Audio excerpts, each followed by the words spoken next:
This lecture begins the section on lipids.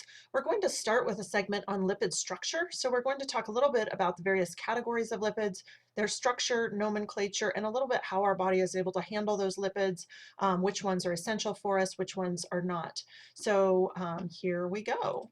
First of all, some of the lipids that have structural and biological importance and therefore are important in human nutrition include fatty acids, triacylglycerols, which are also have been known as triglycerides, sterols and steroids, phospholipids, and glycolipids. So those are the ones that we'll look at, and we'll look at kind of some specific aspects of each of those. Let's start with fatty acids.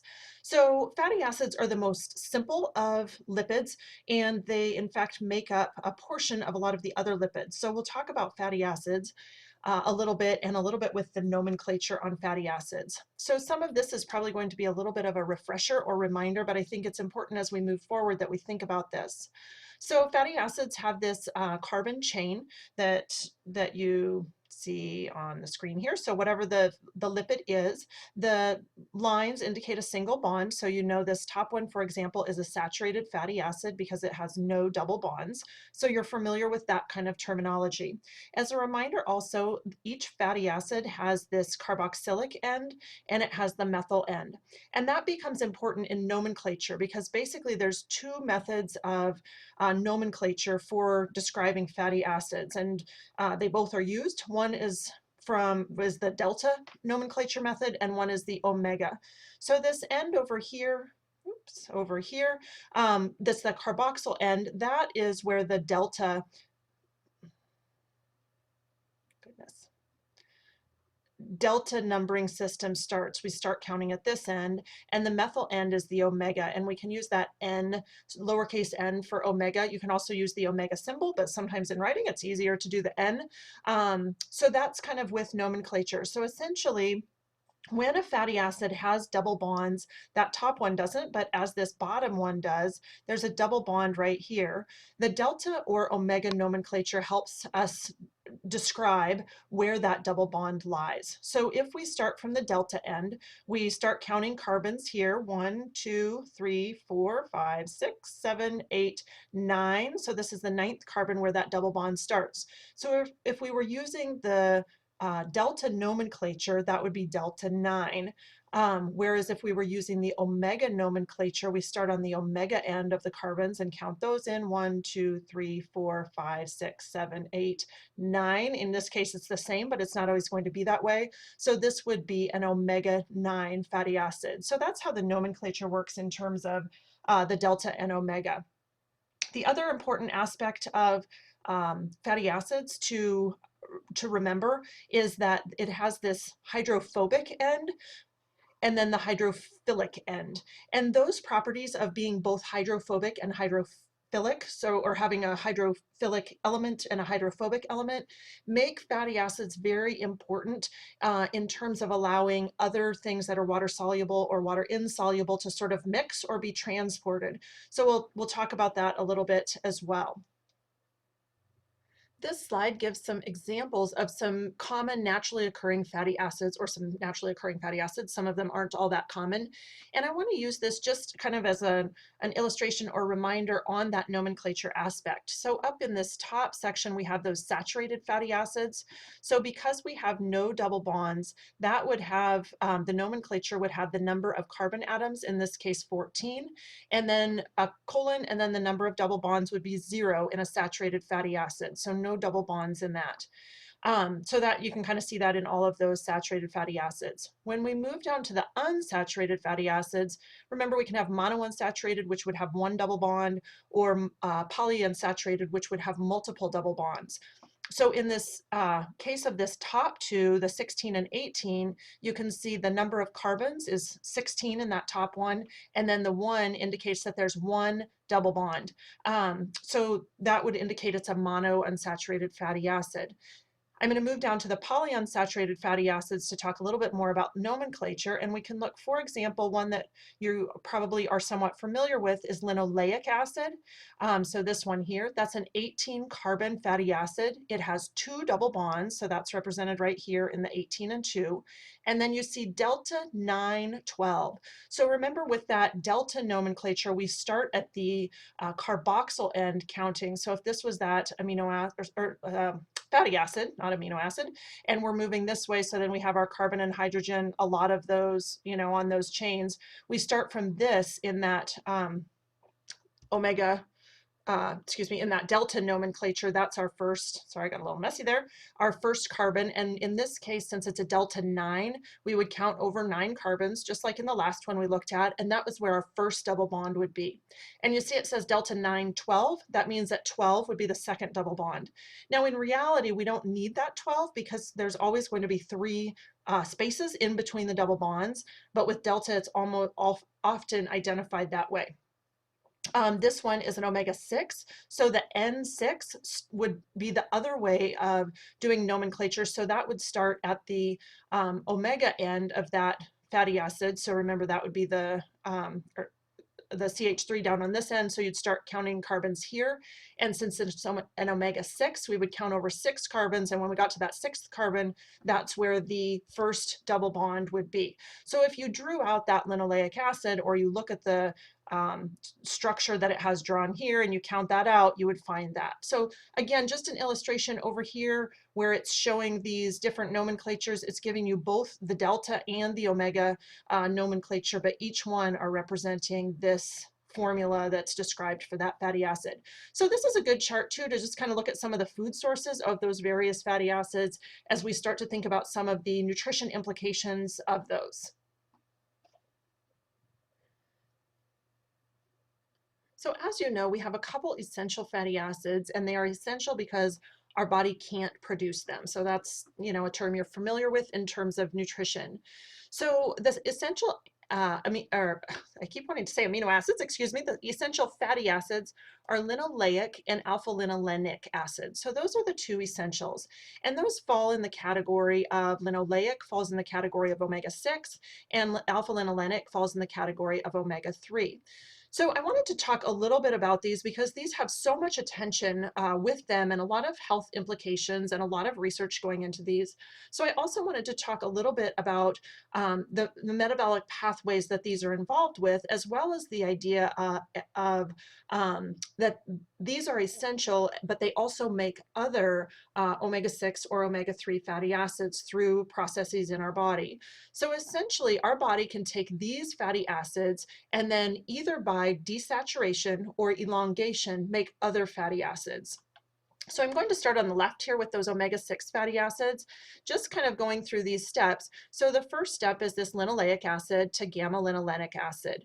So when you look at the nomenclature here with each of these, you can see essentially each step is either going to be use an enzyme that's an elongase, meaning it makes that fatty acid longer, or it's a desaturase, meaning that it adds a double bond somewhere to make that fatty acid less saturated. So how you can tell which is happening in each reaction is what happens with that nomenclature. So in this for example, in this first step, we can see that the molecule stays an 18 carbon fatty acid. So it doesn't change in length. So we know that it doesn't have an elongase enzyme acting on it. However, it does change in the number of double bonds. So it goes from 2 double bonds to 3 double bonds. So that is a desaturase because the desaturase enzyme adds a double bond at that position. As we go down in this next step, we can see actually that the length of our carbon chain gets longer. So an elongase is the enzyme that's involved in this step. Our saturation stays the same. We have 3 double bonds in both of these molecules. When we go further down, again, we can kind of see the carbon length stays the same. However, the saturation increases. So another desaturase happening here. So we have different desaturases that our body uses to do these reactions. Up here is delta 6 desaturase, down here is delta 5 desaturase, and those are important in humans. The reason that we can't make these fatty acids from other fatty acids is because the human body lacks certain desaturases. So it lacks delta 12 and delta 15 desaturase. So if something is more saturated, is saturated further along in the fatty acid chain. So remember the nomenclature in terms of the delta nomenclature, we start at that carboxyl end and count the carbons over. So if it's beyond that 12 carbon where the double bond is, or where the single bond is that a double bond needs to form, our body lacks the desaturase enzyme to do that. And so that's why we need these essential fatty acids from the diet. So if we shift over to the omega-3 fatty acid side, we start with that alpha linoleic acid. Again, we know it's an omega-3. It has 3 double bonds in it. And that then we go through these steps again, the same as on the other side. So we move into different fatty acids that have either a different number of carbons, in this case it does not, or a different number of double bonds, which in this case, that's what happens. So again, we know in this case, it is a desaturase enzyme acting on the alpha linoleic acid to start this process. Then we move on down, and I won't go through, you kind of get the gist of that, but I want to point out these last 2 fatty acids in the list here. You may not recognize the full name right off, but this one is EPA here, and the very bottom one is DHA. I can write any better with my other writing tool. Okay, so you may be familiar with that EPA and DHA. Those are 2 of the fatty acids that get a lot of attention as being important omega-3 fatty acids. So what's important to realize and recognize here is that there are multiple steps going from alpha linolenic acid, or ALA, up here down to get to EPA and DHA. So you might be saying, well, why do we put so much emphasis on these 2 fatty acids if our body can actually produce it given enough ALA?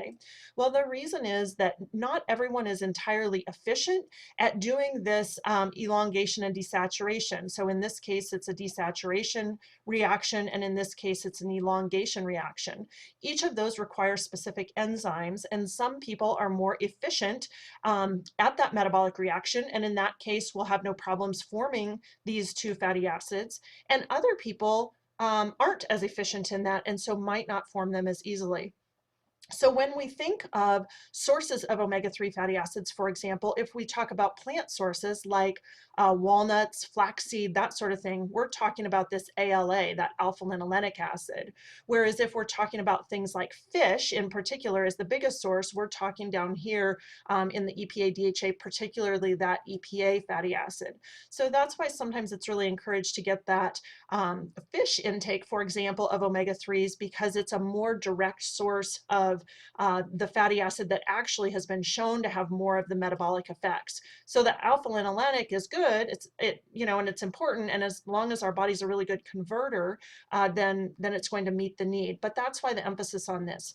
So when you think about nutrition and research looking at different fatty acids and those kinds of things, you kind of want to be able to at least think about or go back and look up what types of metabolic pathways are involved there that may or may not function really well. Again, this is sometimes when we start to look at different genotypes, that some people might be more efficient converters than others, that sort of thing. So hopefully that kind of gives a picture how it all flows with those omega-3 and omega-6s, which again are just some that have a lot of research and a lot of nutrition implications. So I think it's helpful to look at those and be a little more familiar with those.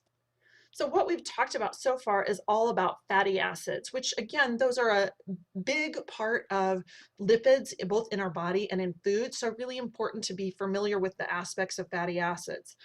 Now we'll look at how they're, some of the other lipids, as well as how fatty acids incorporate into others. So we'll start with triacylglycerols, or triglycerides.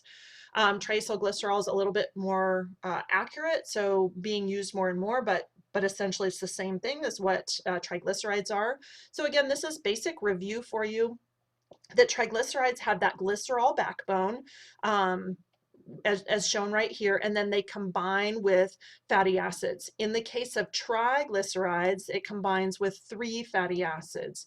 This is the same thing is if we had diacylglycerols or monoacylglycerols, diacyl would be one fatty acid hooked, and monoacylglycerols would be, excuse me, di would be two fatty acids attached, and monoacylglycerols would be one fatty acid attached. Those don't occur as much, they're not as common, but they are used, for example, in food products as an emulsifier. So you'll often see that like diacylglycerols on a food ingredient label because it's used in food products. But we'll focus mostly on triacylglycerols because that's what is most abundant in the body and naturally in food, more abundant.